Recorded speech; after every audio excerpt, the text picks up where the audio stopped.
नमस्कार दोस्तों, कैसे हैं आप सभी। आज हम बात करेंगे संस्कृत भाषा में लिंग, वचन, पुरुष इन तीनों के बारे में। और मैंने इन तीनों को नाम दिया है वाक्य के तीन पहिए, तीन स्तंभ, तीन सूत्र।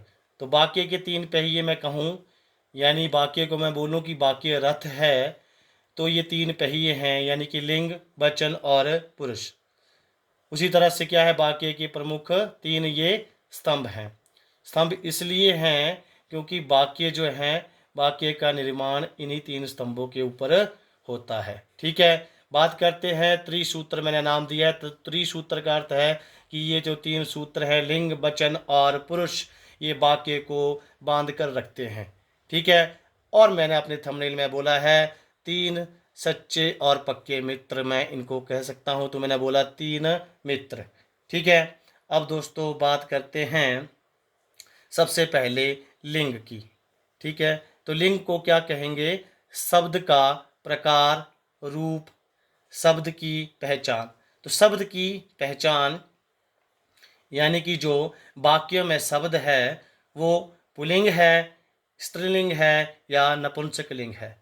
ठीक है, इससे पता चलेगा, किससे पता चलेगा? लिंग से। शब्द का प्रकार, उसी तरह से शब्द का क्या प्रकार है, किस प्रकार का शब्द है, पुल्लिंग है, स्त्रीलिंग है या नपुंसकलिंग है।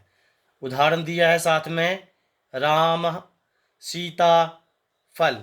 ठीक है, पुल्लिंग में राम है, स्त्रीलिंग में सीता और नपुंसकलिंग। ठीक है, नेक्स्ट चलते हैं वचन। तो वचन क्या है? संख्या बताता है वाक्य में आने वाले शब्द के रूप की।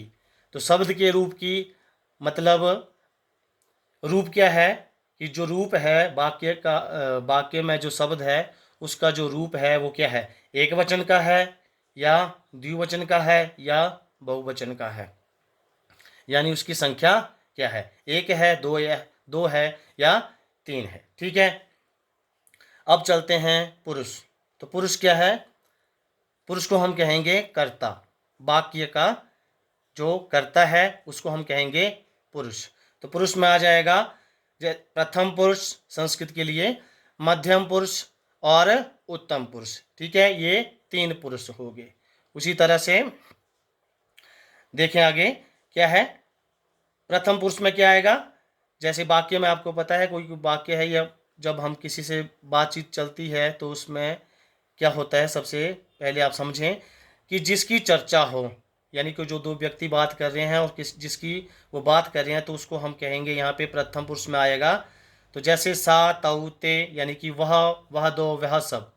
ठीक है, अब आते हैं मध्यम पुरुष पे। मध्यम पुरुष कौन है? जो सुनने वाला, यानी जिसके साथ बात कर रहे हैं वो क्या हो गया? सुनने वाला।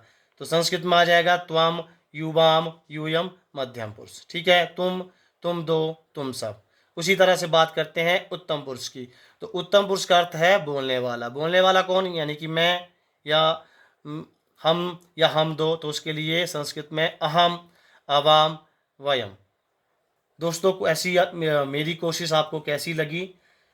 लाइक करें, शेयर करें, कमेंट करें, सब्सक्राइब करें। ठीक है, और एक बार फिर से देख लें, जो लिंग है, यानी कि क्लियर हो रहा है, जो लिंग है वो कितने हैं? तीन। वचन कितने हैं?